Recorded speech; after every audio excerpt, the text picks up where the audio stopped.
Sad suresi Məkkədə nazil olmuşdur. 88 ayət.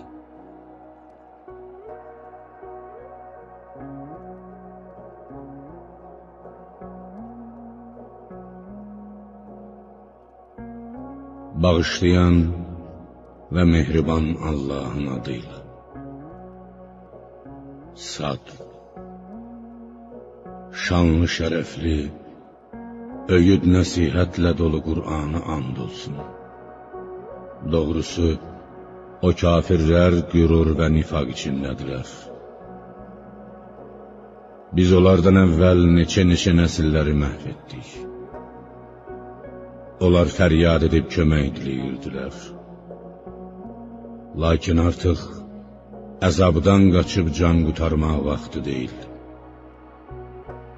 Onlar öz içərilərindən özlərinə Allahın əzabı ilə qorxudan bir peyğəmbər gəlməsinə təəccüb etdilər. Və kafirlər belə dedilər: bu yalançı bir sehirbazdır. Əcəba, o, Allah'tan başqa heç bir tanrı yoxdur deməklə, tanrıların hamısını bir tanrı mı edir? Bu doğrudan da çox təəccüblü bir şeydir. Onların əyanları toplandıqları məclisdən çıxıb gedərək bir-birinə belə dedilər: gedin öz tanrılarınıza ibadətdə möhkəm olun. Bizdən istənilən şey budur. Tövhiddir. Biz bunu Muhammed'in dediklərini sonuncu dində, xaçpərəstlikdə də eşitməmişik. Bu ancaq bir uydurmadır. Məgər Qur'an aramızdan ona mı nazil olmuşdur? Halbuki o yaşca bizdən kiçik, özü də kasıbdır. Doğrusu, onlar mənim Qur'anım barədə şək şübhə içindədirlər. Doğrusu, onlar hələ mənim əzabımı dadmamışlar. Yoxsa, ya Peyğəmbər, sənin yenilməz qüvvət, kərəm sahibi olan Rəbbinin rəhmət xəzinələri onlara məxsusdur? Yaxud göylərin, yerin və onların arasında olan hər şeyin ixtiyarı onların əlindədir? Elə isə qoy iplərdən yapışıb göyə qalxsınlar. Kainatın hökmüranlığını öz əllərinə alıb, onu idarə etsinlər. İstədiklərinə peyğəmbərlik verib, ona vəh göndərsinlər. Onlar, müşriklər burada, yaxın zamanlarda baş verəcək Bədr vuruşunda, yaxud Məkkənin fəthində, müxtəlif firqələrdən ibarət məğlubiyyətə uğrayacaq bir ordudular. Onlardan əvvəl Nuh qövmü, ad və sarsılmaz səltənət, möhtəşəm binalar və ya hündür qayalar, dar ağacları sahibi Firon da peyğəmbərləri təkzib etmişdi. Eləcə də Səmud, Lut qövmü, Əykə əhli, Şüeyb tayfası, bu firqələrin hər biri peyğəmbərləri ancaq yalançı saymışdı. Buna görə də əzabım onlara vacib oldu. Bunlar yalnız bir dəhşətli, tükürpədici səsə, İsrafilin suru bircə dəfə üfürməsinə bənddilər. Surun çalınması vaxtı gəlib çatdıqda isə, o, bir an belə gecikməz. Onlar istehza ilə, ey Rəbbimiz, tez ol, bizim payımızı, əməl dəftərimizi, yaxud xeyirdən, şərdən payımıza nə düşəcəksə, haqq hesab, qiyamət günü gəlməmişdən əvvəl ver, dedilər. Ya Peyğəmbər, onların dediklərinə səbr et və qüvvətli bəndəmiz Davudu yadına sal. Çünki o, daim Allaha sığınan bir kimsə idi. Biz dağları ona ram etmişdik. Onlar axşam səhər onunla birlikdə Allahı təqdis edib şəninə təriflər deyərdilər. Biz quşları da toplu halında onun ixtiyarına vermişdik. Hamısı ona tərəf yönəlməkdə idi. Biz onun mülkünü, səltənətini möhkəmləndirmiş, ona hikmət, peyğəmbərlik və haqla batili ayırt edib, düzgün hökm vermək qabiliyyəti bəxş etmişdir. Davud çox müşkül məsələləri asanlıqla həll edər, ədalətli hökm çıxardardı. Ya Peyğəmbər, sənə Davudun padşahlığı vaxtı dava edənlərin xəbəri gəlib çatdımı? O zaman onlar Davuda məxsus məbədə ibadət vaxtı ora daxil olmaq qadağan edildiyi üçün divardan aşıb gəlmişdilər. Onlar Davudun yanına gəldikdə, Davud onlardan məbədə qapıdan deyil, divardan aşıb daxil olduqları üçün qorxdu. Onlar dedilər, qorxma, biz bir-birimize haqsızlıq etmiş iki iddiaçıyıq. Aramızda ədalətlə hökm et, haqqı tapdalama. Heç birimizin tərəfini saxlama və bizə doğru yol göstər. Onlardan biri dedi, bu mənim din qardaşımdır. Onun 99 dişi qoyunu, mənimsə bircə dişi qoyunum vardır. Belə bir vəziyyətdə onu mənə ver, məni ona sahib et dedi və dildən pərgar olduğu üçün mübahisədə məni məğlub etdi. Bu sözləri eşidən Davud, o biri iddiaçı ağzını açmağa macal tapmamış dedi. O sənin bircə qoyununu öz qoyunlarına qatmaq istəməklə şübhəsiz ki, sənə zülm etmişdir. Doğrudan da şəriklərin çoxu bir-birinə haqsızlıq edər. Yalnız iman gətirib yaxşı işlər görənlərdən savayı. Onlar da təəssüf ki, çox azdılar. İddiaçılar bir-birinə baxıb güldükdən, yaxud çıxıb getdikdən sonra Davud bu işdən şübhəyə düşərək, bizim onu imtihana çəkdiyimizi güman etdi. O dərhal Rəbbindən öz bağışlanmasını dilədi və dizi üstə düşüb səcdiyə qapanaraq tövbə etdi. Biz bunu, o biri iddiaçını dinləməyərək, onu zülmkar adlandırmasını və ya belə bir səhv zənnə düşməsini ona bağışladıq.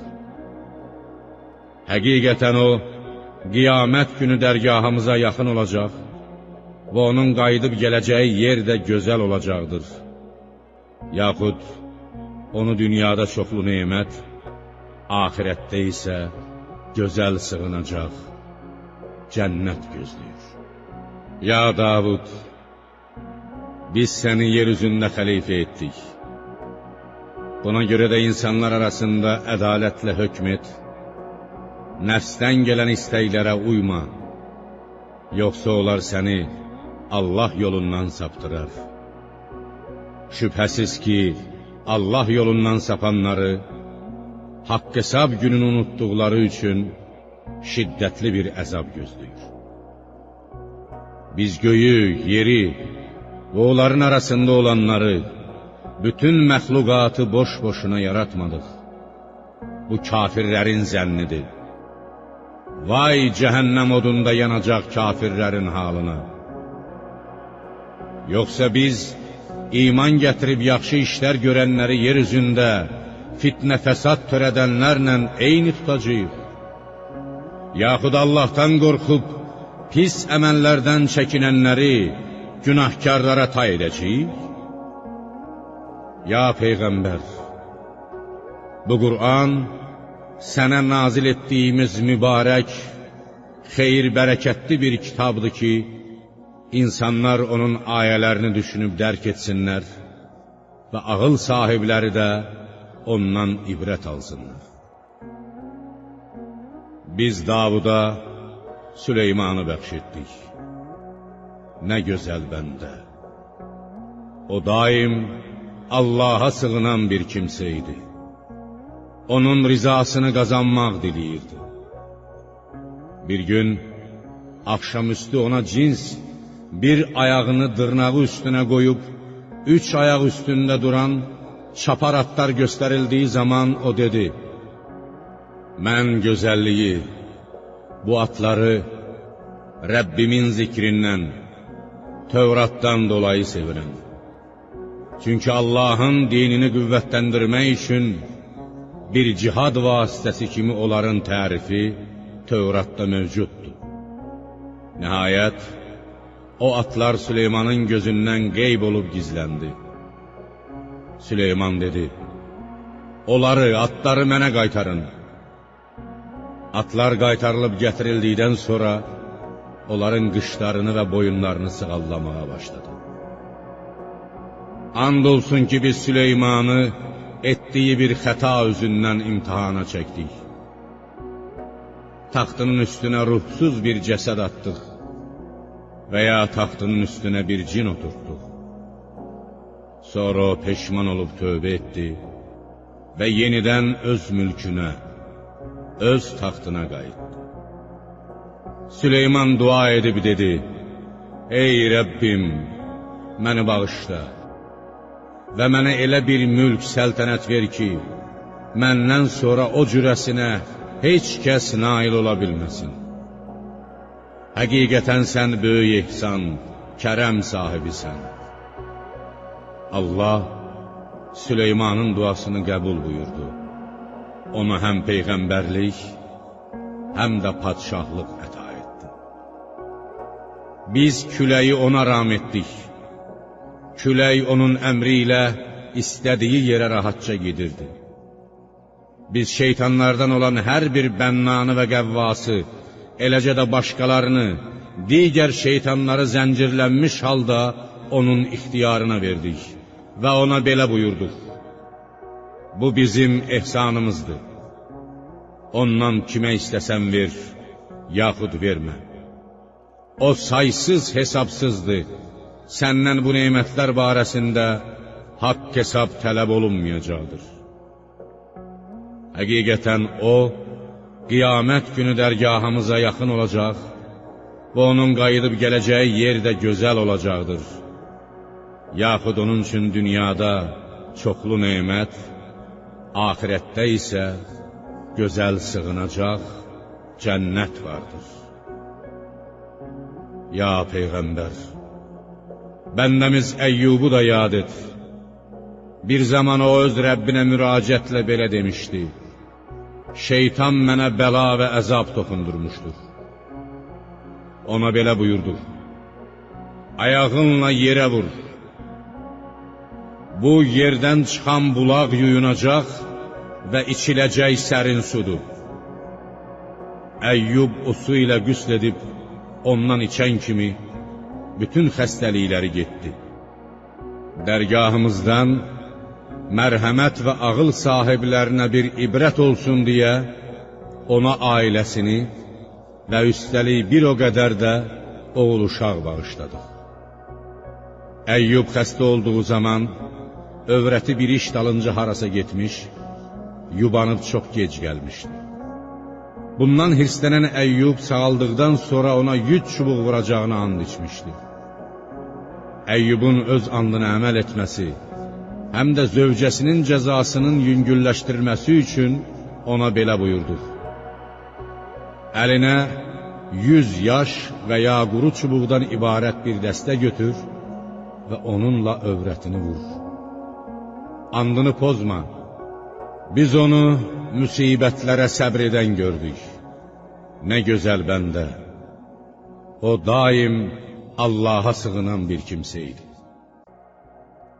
Ya Muhammed, qüvvət və bəsirət sahibi olan bəndələrimiz İbrahimi, İshaqı və Yaqubu da yad et. Biz yurdu, ahirət yurdunu anmaq xislətini onlara məxsus elədik. Onlar naz-nemətə, şan-şöhrətə uymayıb ömürlərini Allaha ibadət və itaət içində keçirdər, dünyalarından daha çox ahirətləri haqqında düşünərdilər. Şübhəsiz ki, onlar dərgahımızda seçilmiş ən yaxşı kimsələrdəndirlər. Ya Peyğəmbər, İsmaili, İlyasın əmisi oğlu Əl-Yəsəyi və Zülkifli də xatırla. Onların hamısı seçilmiş, ən yaxşı kimsələrdəndir.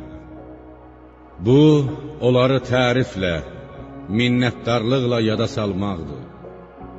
Yaxud, bu Qur'an sənin özün və ümmətin üçün bir öyüd nəsihətdir. Allahdan qorxub, pis əməllərdən çəkinənləri gözəl bir qayıdış yeri, cənnət gözləyir. Qapıları onlar üçün taybatay açılmış ədin cənnətləri. Onlar orada taxtlara söykənib, cürbəcür meyvələr və içkilər, cənnət içkiləri istəyəcəklər.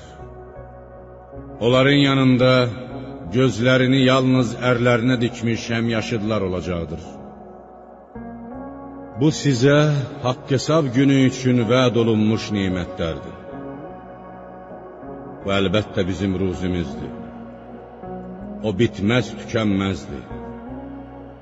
Şübhəsiz ki, azğınları, Allaha asi olanları da çox pis bir qayıdış yeri, cəhənnəm gözləyir. Onlar ora vasil olacaqlar. O necə də pis bir məskəndir. Bu qaynar su və irindir. Qoy onu dadsınlar. Cəhənnəmdə ona bənzər daha başqa əzablar vardır. Mələklər, kafirlərin dünyadakı başçılarına, onlara tabi olanları göstərib deyəcəklər: bu sizinlə birlikdə cəhənnəmə daxil olan dəstədir. Başçılar deyəcəklər: onlar rahatlıq üzü görməsinlər. Onlara salam olmasın. Onlar cəhənnəmə daxil olanlardır. Tabi olanlar da öz başçılarına belə deyəcəklər: xeyr, siz elə özünüz rahatlıq üzü görməyəsiz. Sizin özünüzə salam olmasın. Bunu bizim üçün siz hazırladınız. Bu əzaba, küfrə bizi siz uğratdınız. Bir baxın, bu cəhənnəm necə də pis məskəndir. Onlar deyəcəklər: ey Rəbbimiz, buna, bu əzaba bizi kim uğradıbsa, onun əzabını cəhənnəmdə 2 qat elə. Azğınlar, Allaha asi olanlar bir-birinə deyəcəklər: dünyada pis adamlar saydığımız kəsləri, yoxsul möminləri niyə burada görmürük? Biz onları məsxəriyə qoyurduq. Yoxsa onlar burada olduqları halda gözə dəymirlər? Şübhəsiz ki, bu cəhənnəm əhlinin bir-biri ilə bu cür çəkişməsi, çənəboğaz olması bir həqiqətdir. Ya Muhammed, de, mən yalnız sizi Allahın əzabı ilə qorxudan bir peyğəmbərəm. Bir olan, hər şeyi qəhr edən Allahdan başqa heç bir tanrı yoxdur. O, göylərin, yerin və onların arasında olanların, bütün məxluqatın Rəbbidir. O, yenilməz qüvvət sahibidir. Çox bağışlayandır. De, o, Qur'an, Allah dərgahından nazil olan çox böyük xəbərdir. Siz isə ondan üz döndərirsiniz.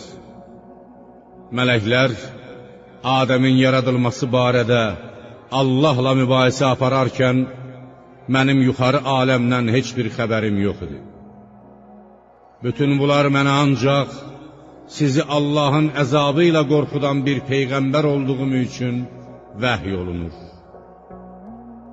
Ya Peyğəmbər, xatırla ki, o zaman sənin Rəbbin mələklərə belə demişdi: mən palçıqdan bir insan, Adəmi yaradacam.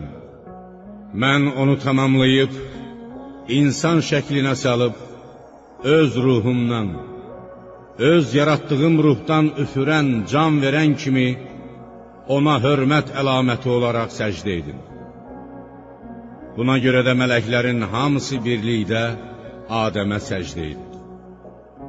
Yalnız iblisdən başqa. O səcdə etməyə təkəbbür göstərdi və kafirlərdən oldu. Allah buyurdu: Ey iblis! Sənə mənim öz əlimlə yaratdığıma səcdə etməyə nə mane oldu? Təkəbbür göstərdin, yoxsa özünü yuxarı tutdun? İblis dedi: Mən ondan daha yaxşıyam, daha üstün, daha şərəfliyəm. Çünki sən məni oddan, onu isə palçıqdan yaratmışsın. Allah buyurdu: Çıx oradan, cənnətdən. Sən mənim rəhmətimdən, dərgahımdan qovulmuşun birisən. Qiyamət gününə qədər mənim lənətim sənin üstündən əskiy olmasın.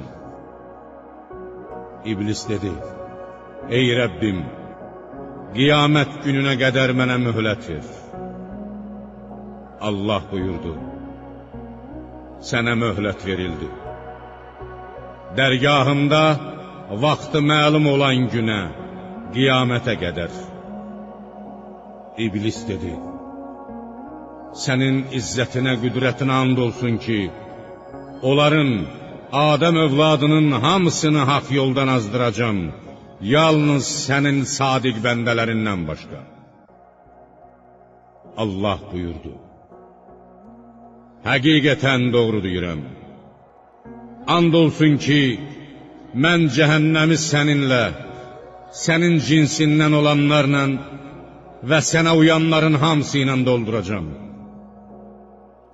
Ya Peyğəmbər, de, mən buna, risaləti, Allahın hökmlərini təbliğ etməyə görə sizdən heç bir əcr mükafat istəmirəm və mən özümdən bir şey uydurub deyənlərdən də deyiləm.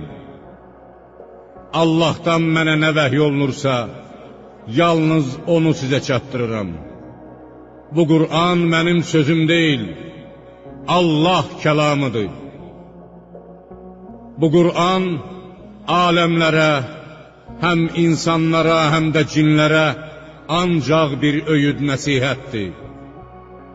Siz onun verdiyi xəbəri, Qur'anda deyilənlərin doğru olduğunu bir müddətdən, öləndən, yaxud qiyamət qopandan sonra mütləq biləcəksiniz.